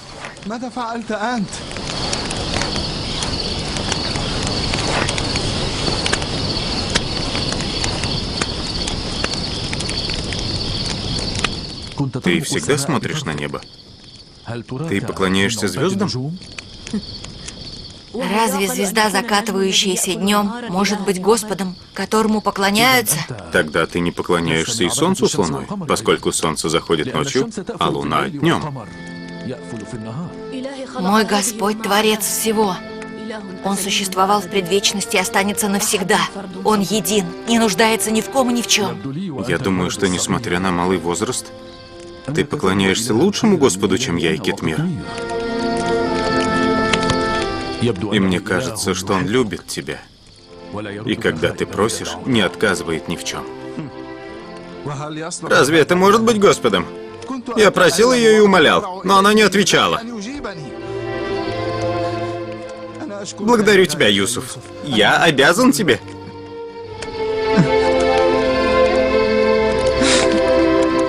От боли я чуть не лишился жизни. Еще раз прошу тебя простить мне ту пощечину. Прости меня. Юсуф, я прошу прощения. Это была полезная пощечина, ведь она стала причиной наставления тебя на истинный путь. Я родом из этих мест и знаю все здешние пути. Долгое время я был проводником этого каравана. Но на этот раз ты указываешь нам путь. Только Господь указывает путь. Кого пожелает, Он наставляет, а кого пожелает, оставляет в заблуждении.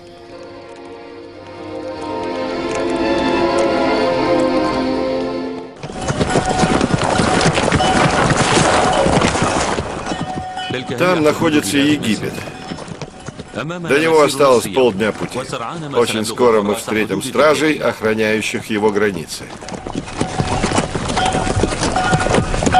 Но Египет особая страна. Его границы надежно охраняются, а закон строго соблюдается. Он имеет свою армию, правителей. Египетские фараоны обладают огромной силой и могуществом.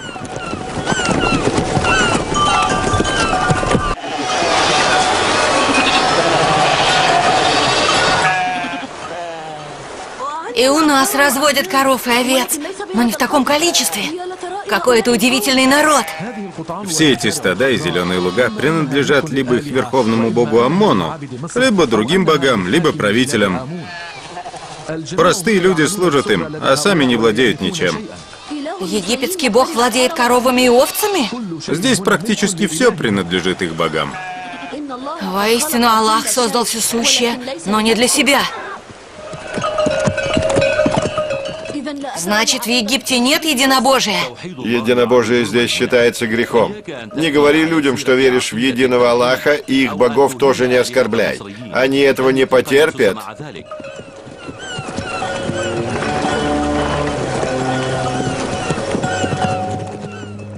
Какая большая река!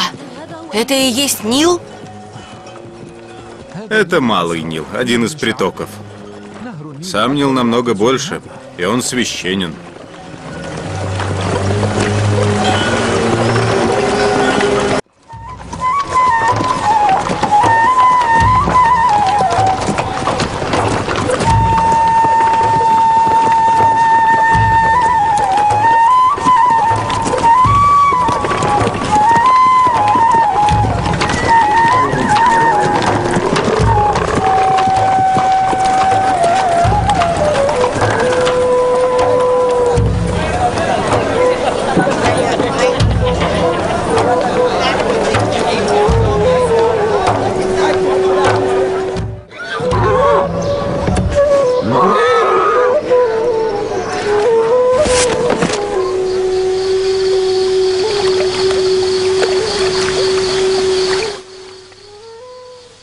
Боги, в которых я верю, бессильны. Они бесполезны по сравнению с твоим Богом. Я бы хотел, чтобы ты рассказал что-нибудь о своем Боге.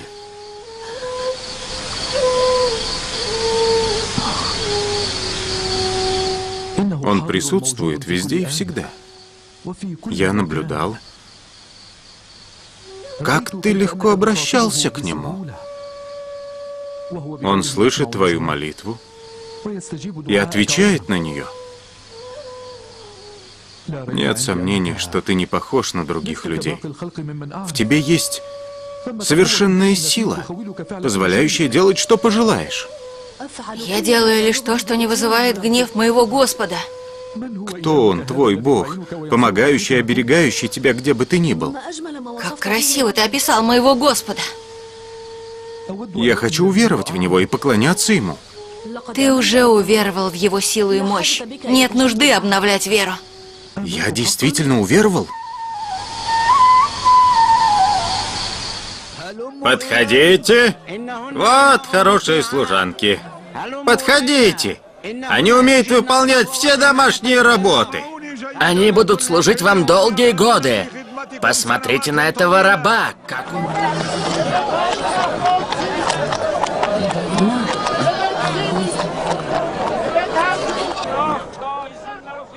Малик.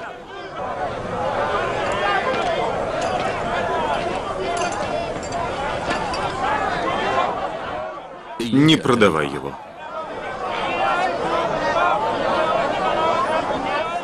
Мне тоже этого не хочется. Посмотри, как он покорно позволяет себя продавать.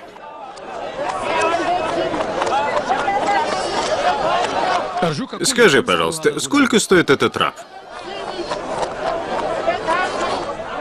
Я не знаю, сколько здесь стоят рабы. Знаю только, что этот мальчик умен, красив и обладает знаниями.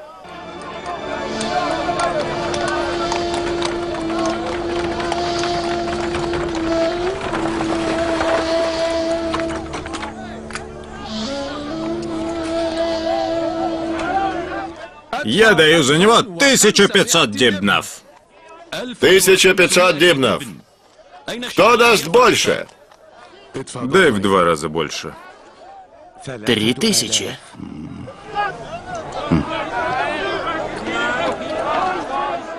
3000 дибнов.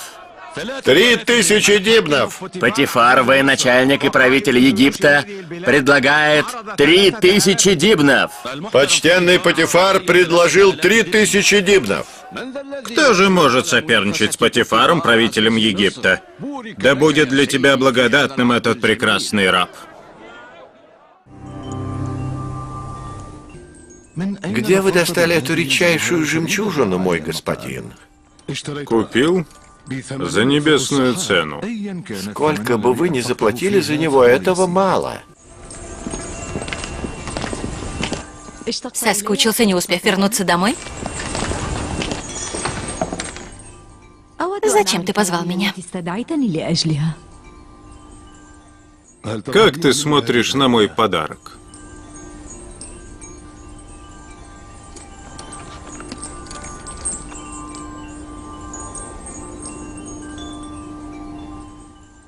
А я не могла видеть этого мальчика раньше.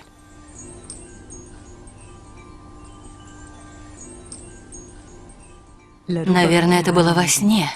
Или, может, не знаю. Но его лицо кажется мне знакомым.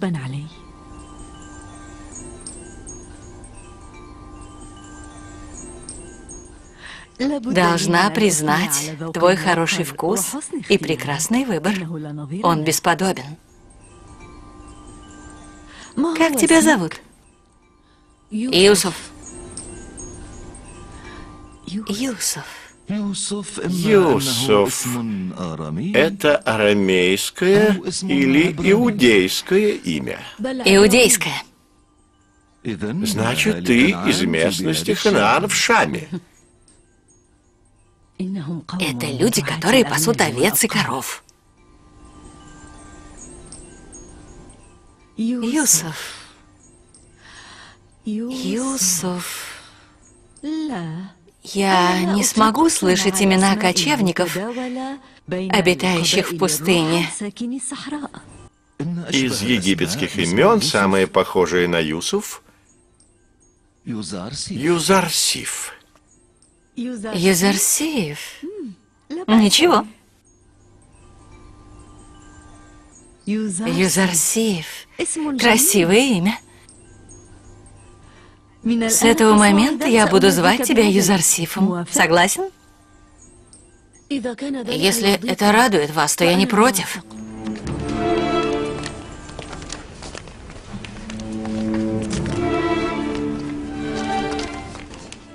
Видели? Вы видели, как он прекрасен? Разве можно представить такую красоту? Разве он может быть рабом? Рабы не бывают такими красивыми. Это твоя комната. Нравится? Благодарю вас, госпожа. Она прекрасна.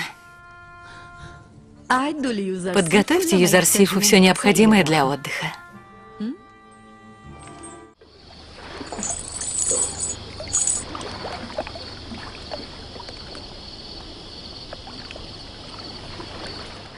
Это была убыточная сделка, Малик. Ты проиграл.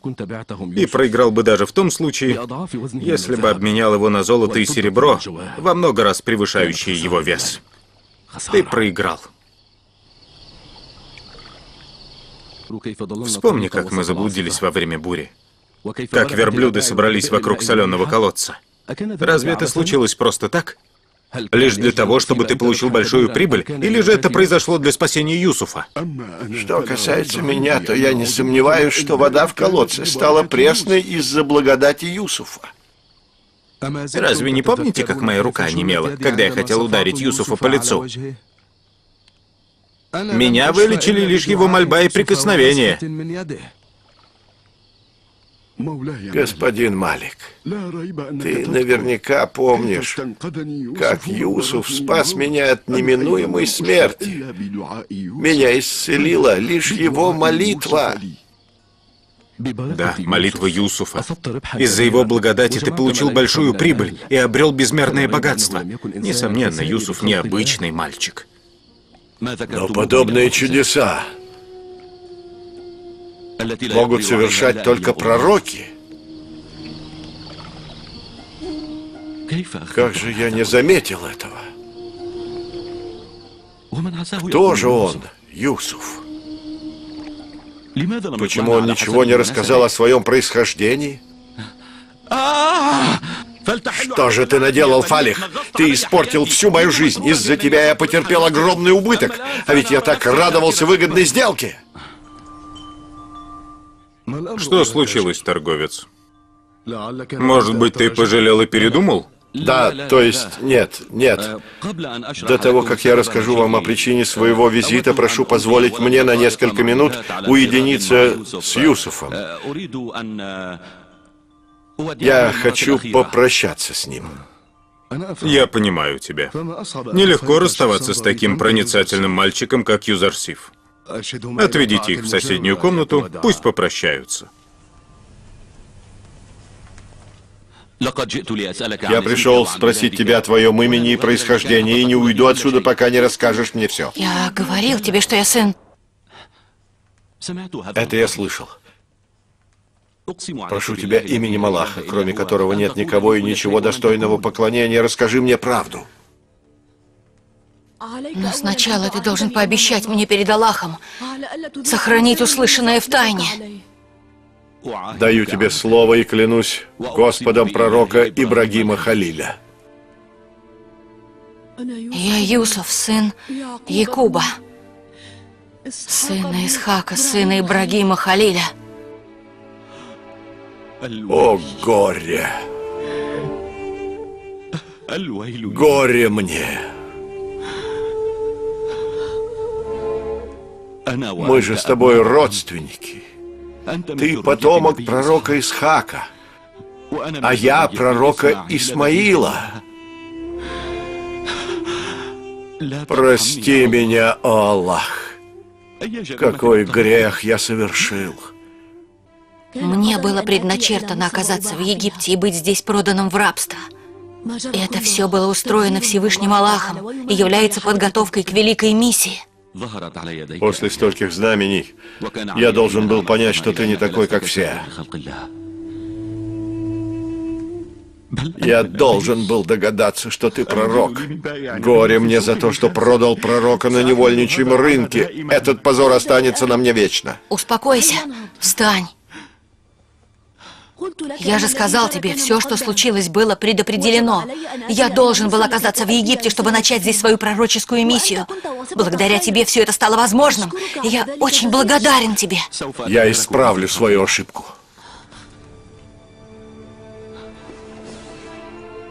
Вот документ, подтверждающий твое рабство. Он подписан 2 юношами. Возьми его и никому не показывай. Прошу прощения господина правителя Египта Патифара, но я вынужден просить вас расторгнуть нашу сделку. Я пожалел, что продал Юсуфа. Тебе стоило хорошенько подумать, прежде чем продавать его. Теперь уже поздно. Господин, я не колеблясь отдам все свое состояние, лишь бы вернуть Юсуфа. Прошу вас, расторгните сделку. Разве ты не понял, что правитель не вернет Юзарсифа, сколько бы ты ни просил?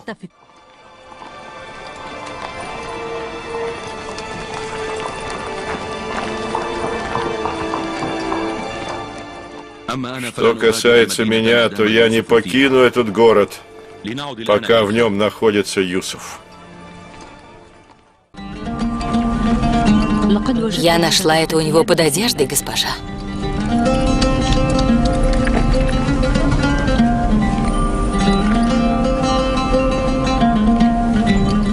Это договор о его продаже. Он подписан человеком по имени Шамун, который подтверждает факт продажи Юзарсифа Малику. Он должен находиться во дворцовом хранилище. А не у тебя? Как вам угодно, госпожа.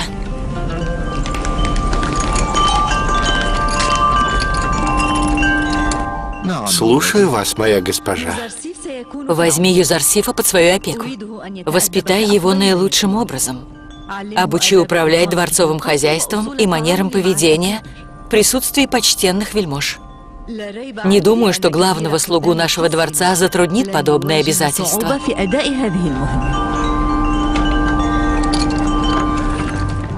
В комнату, которую я тебе сейчас покажу, не имеет права входить никто, кроме особых гостей Зулейхи и Патифара.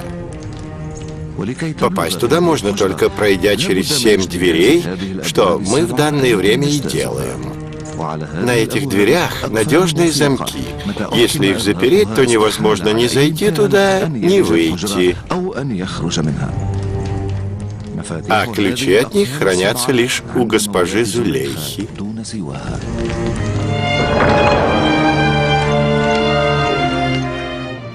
Это комната отдыха и личная библиотека господина Потифара.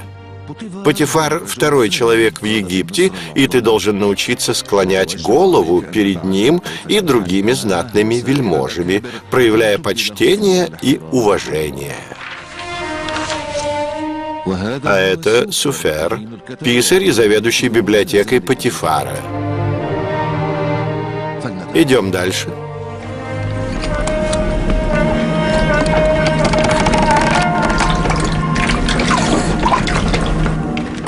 Господин Унифер! Господин Унифер! Все они служат в этом дворце Потифара или в одном из его хозяйственных имений. Среди них есть и крестьяне, и ремесленники.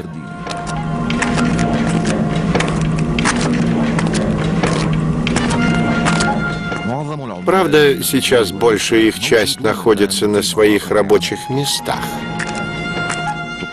А семейные живут вот в этих бараках. Почему они живут так бедно? И почему правителя Потифара не заботит их положение?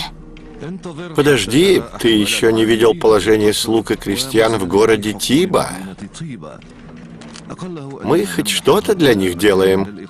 Даем место для проживания, еду на каждый день, да еще заботимся об их детях и женах. А мне можно будет навещать их? Не вижу в этом ничего плохого, но будет лучше сначала спросить разрешение у правителя Потифара или госпожи Зулейхи. Это дворцовая кухня. Здесь готовят различную еду. Для рабов и слуг одну, а для управляющих и смотрителей другую.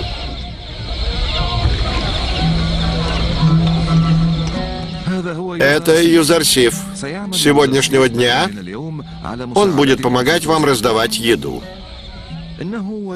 Он способный мальчик и может распределять по списку, кому сколько полагается.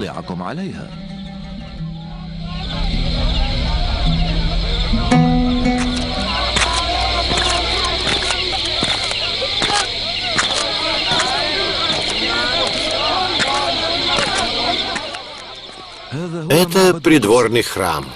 Потифар, госпожа Зулейха и дворцовые служащие приходят сюда для поклонения.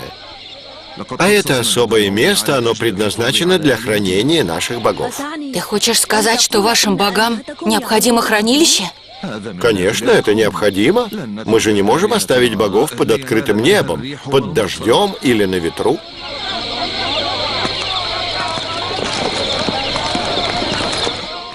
Приветствую Унифера, нашего управляющего. Ты обещал прийти на проверку еще утром, а сейчас уже полдень. Мне поручили ознакомить Юзарсифа с нашим дворцом. Хочу показать ему все его уголки и всех обитателей. В чем дело?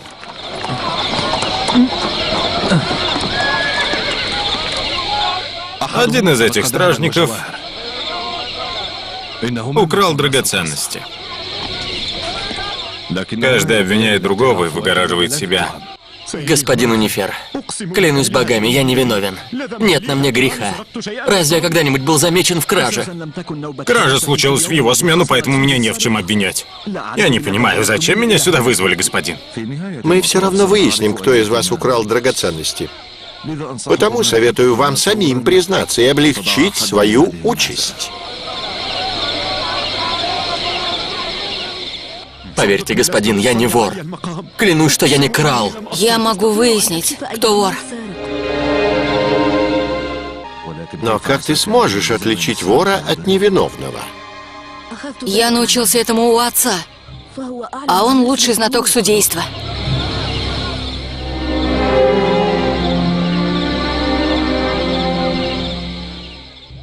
Я узнал вора и советую ему признаться самому, чтобы не отягощать свою вину.